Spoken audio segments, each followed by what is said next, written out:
आज भी समाज रे मनीष पणिया बंची। बालेश्वर सदर ब्लॉक अंतर्गत बुआल ग्राम अधीन पादिरपा ग्राम निवासी श्रीजुक्त प्रसन्न कुमार दलई वृत्ति जड़े साधारण कृषक होई मध्य भावना अति उच्च कोटीर तीर्थ भ्रमण रे जीवापाई निजर बड़ पुओ शशिकांत दलाई ठारू आर्थिक सहायता लड़िथिले। पितांकर आग्रह को सम्मान जणाई शशिकांत पितांकु अर्थ प्रदान करथिले। तीर्थ यात्रारू फेरिबा परे प्रसन्न दलाई पाखरे 5,000 टंका बलिथिला। सेही अर्थराशि को सत्कर्म विनियोग करने पुत्रर परामर्श क्रमे रूपसार पिंछा बणिया स्थित दल मेलाण पड़ियारे अवस्थित वैदिक गुरुकुल आश्रम रे रहुथुबा असहाय पिलामानंक सेवारे प्रदान करा जायथिला।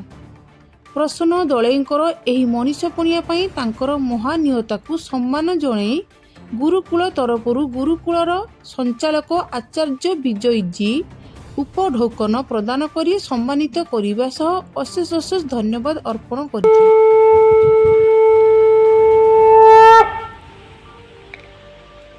ओम समस्तन को सादर नमस्ते।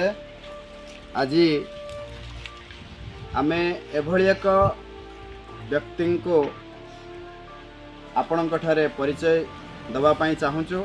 आपण जानी समस्ते खुशी हेबे। आज हठात कौन से जोगाजोग न थाई आम गुरुकुल आश्रम परिसर रे जड़े महान व्यक्ति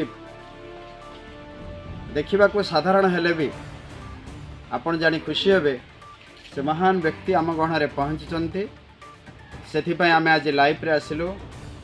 आपण को आम से व्यक्ति परिचय दौचु। आम सीधा सड़क सहित कथबार्ता हवा कौन पाई से गुरुकुल को हठात पहुँची। आसतु आम समस्ते आम सहित आगे आम परिचय नवा। आगे आपण को सादर नमस्ते। आपण नाम टा टे कहे जोर कहतु। हाँ समस्त नमस्ते कर नमस्ते। आपण नाम टा कहतु। ना प्रसन्न कुमार दलाई। घर घर पारदीपा। पारदीपा ब्लॉक हूँ कौन सदर ब्लॉक जिला बालेश्वर। आपण शुणुले बुआल पंचायत। हाँ बुआल पंचायत सदर ब्लॉक अंतर्गत बालेश्वर जिलार सदर ब्लॉक अंतर्गत बुआल ग्राम पंचायत अधीन पारदीपा ग्राम निवासी श्रीयुत प्रसन्न कुमार दलाई कांधरे गामुछा खंडे अच्छी ग्रामीण लोक एवं पेशा आपणकर चाषबास जड़े चाषी लोक कृषक जड़े कृषक बंधु जड़े तो सी आज हठात पहुँचते आपण आमको जोगाजोग करना हठात पहुँची आसिक हठात जहाँ भी आपण कौन पाई आसचंती आमे टे जानिबा को चाहूछु कि मु उत्तर भारत तीर्थ जाइते आज्ञा आउ से बड़ पुओ देला जो 5,000 टंका आउ सब पैसा सानपु देला से बड़ पुओ जो 5,000 टंका देला तार टिके पैसा अभाव सब तेणु से पैसा रखी मोर खर्च ही बड़का है जो ताहले धर्म काम नगे देवाटा को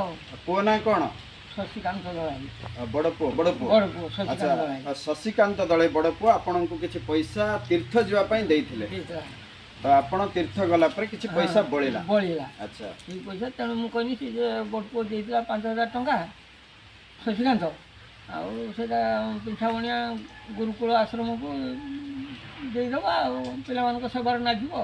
अच्छा हाँ यही कथा आपण भाविले ना कि अच्छा आपण तीर्थ गला परे आपण को बळिथिबा अर्थ आपण शुणुतले तांकर जने कृषक बंधु जने कृषक भाई तो जने साधारण कृषक भाई मध्य तांकर जो चिंतन महानता आपण सीधा तांको मोहर शुणुचंती जे बड़ पुओ तांकर तांको किछि अर्थ देइथिले तीर्थ जीवा पई सेथिरु केते बळका हिचे 5,000 टंका बळका सेथिरु 5,000 टंका से तीर्थ जीवा तीर्थ फेरिया पर बड़ी सी पुओ को परामर्श करते पुओ को 5,000 टंका को से पुओ मान सहित कथा है परामर्श करी तांकर जो भावना से गुरुकुल रे पिला मान सेवारे प्रदान करुथिबारु आमे गुरुकुल तरफरु तांको वर्तमान अभिनंदन जणाउछु एवं आपणकर निरामय जीवन कामना करुछु। आपणकर एही भली भावना विभिन्न क्षेत्र में आपणकर महान सेवा रहू आम भगवान ठारे आपणकर सुस्थता एवं दीर्घायु कामना करुछु।